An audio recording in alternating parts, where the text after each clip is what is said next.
Okay, let's start again. We'll start with a short story. One that can have a happy ending. They live at the end. Let's let that be what we consider the floor for a happy ending for now. It's about a dwarf who lives. They make it through. That's the promise for this being a happy ending. They live a humble life as a blacksmith in the town of Clayford, but that's not important at the moment. What is important at the moment is that they are currently being escorted by a few of what is left of the city's guard to the very recently appointed Baroness of Clayford, because they wanted to tell them about a story they remembered when their memory was jogged from the tragic events that happened last night. The people last night that died were most likely asleep when it happened.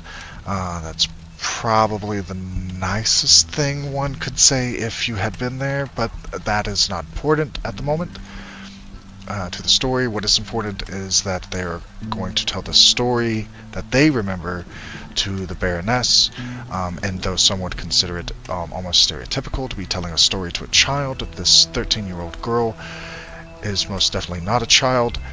She has very recently been appointed this title from her father, as both of her parents were killed in an ambush in an attempt to find her, but that is not important at the moment. What is important is that this dwarf remembers a story told to them as a child by their great-great-grandfather.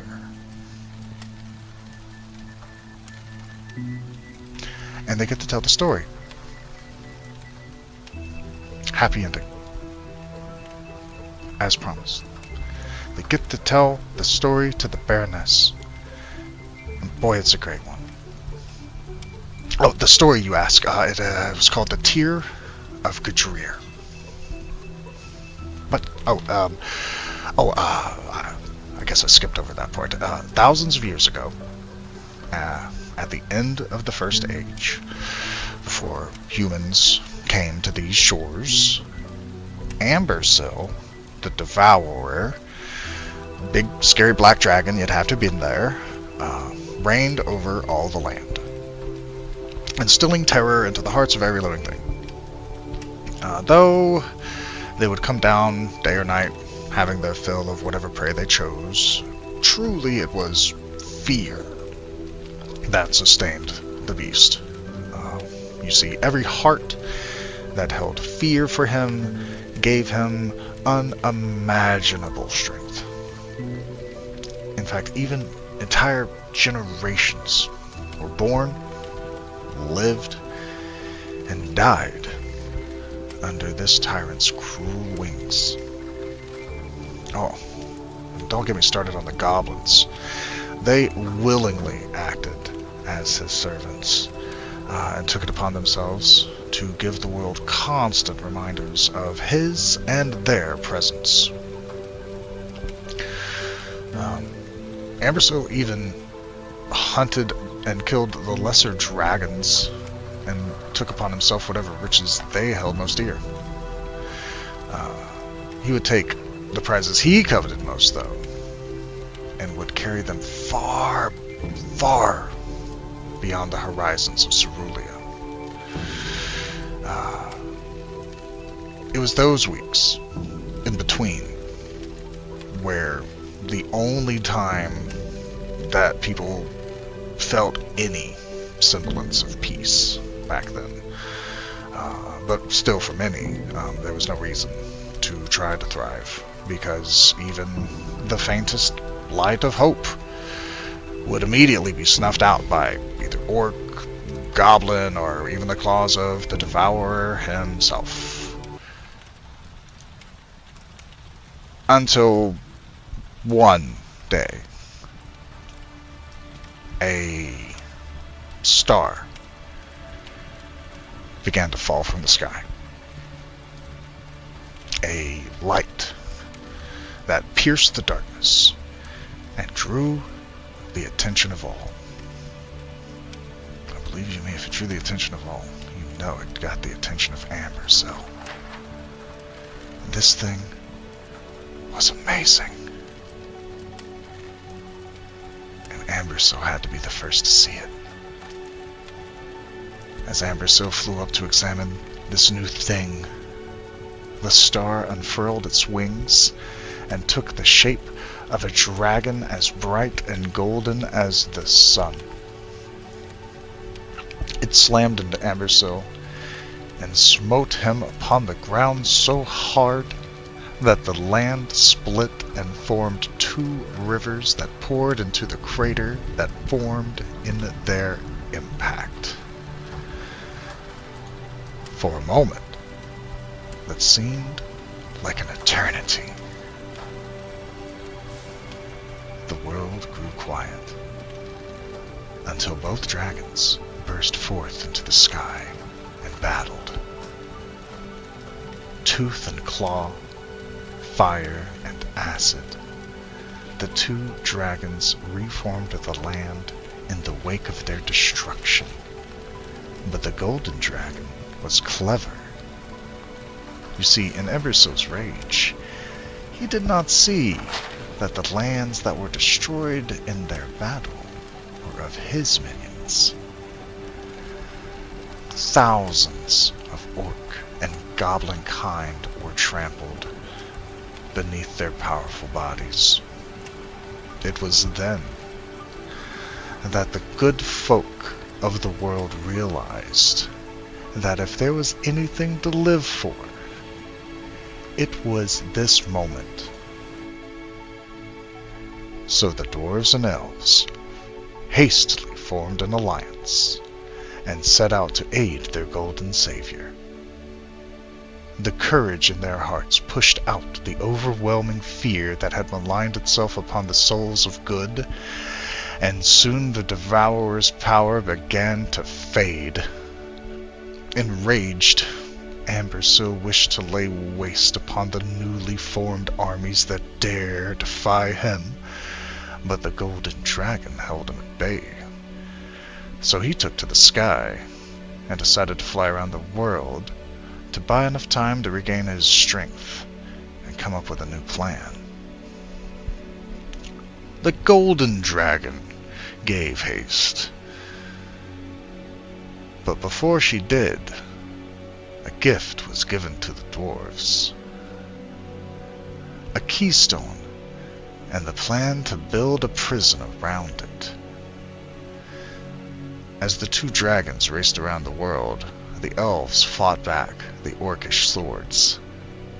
As the dwarves got to building the prison, it turned out the crater that was formed was not an accident of collateral damage, but was put there as the foundation of the prison.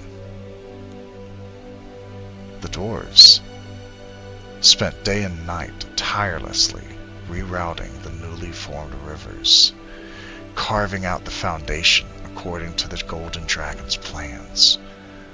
But mere stone could never be enough to hold Amberso captive. But that is where the keystone would come into play. You see, within it was the very heart of the golden dragon. The dwarves knew this and protected that secret greatly. However, the days grew into weeks, and the weeks grew into years, and still there was no sign of the 2 dragons. The dwarves had finished construction and had built up the partitions of the rivers so well that they decided to keep them up, keeping the city in place, waiting for a day that may never come. With time, the armies of evil lost hope in Ambersil's return, and began to break rank, flee back into the dark places of the world. It was supposed to be a happy ending. They won. They lived. They were supposed to be happy.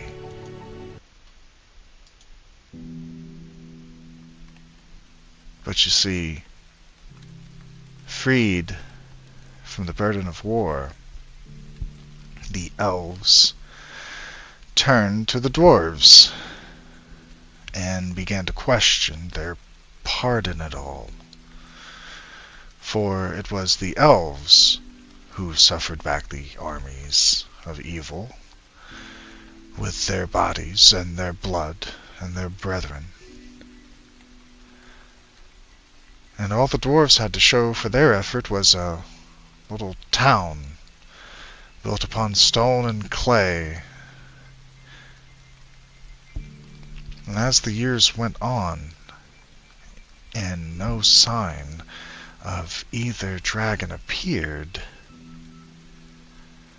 the tiniest seed of greed began to grow, and the heart of some began to weaken enough to let that seed grow in. And as they coveted the magic keystone for their own, soon the elves and dwarves began to bicker over who deserved the right to possess such a powerful artifact. The elves, rightfully so in their mind, demanded to share possession of the keystone. But with that, the dwarves viciously claimed that it was placed under their care. And so, being threatened, they did what they had to do, and hid it away within one of their mountains.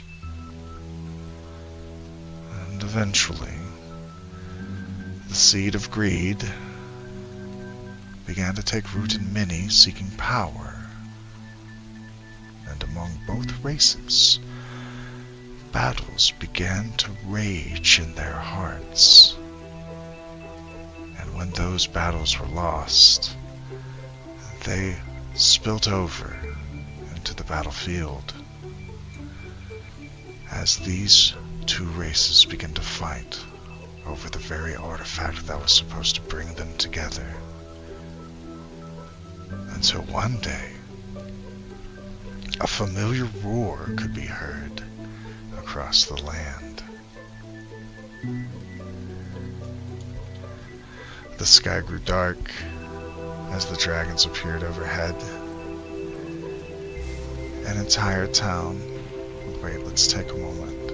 We need to be serious for this. An entire town of people, lives, plans, shopping, schools, anniversaries.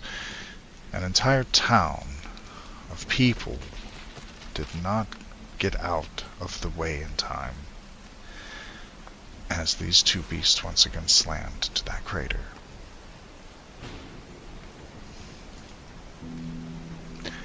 And as the waters rained back down like a flood, the golden dragons had emerged, and from that crater called for the dwarves to seal the prison. But the dwarves, as we know, had grown complacent and were unprepared. They told the dragon they needed time to get the keystone. The dragon, weary, understood, and held Ambersil pinned as the dwarves' best mages and fastest men were sent for the keystone. For 3 days, Ambersil clawed and bit at the belly of his golden foe. All of this pain buying precious time for the dwarves But when they opened the vault to the keystone, it wasn't there. Greed had finally gotten the better of some poor soul, and it had been stolen away. Panic obviously sunk in with the realization that their greed may have doomed their one chance to be free from the devourer. The dwarves, ashamed of what had happened, could not bring themselves to tell the golden dragon that they had not only lost her heart, but the key to sealing the prison. So they lied.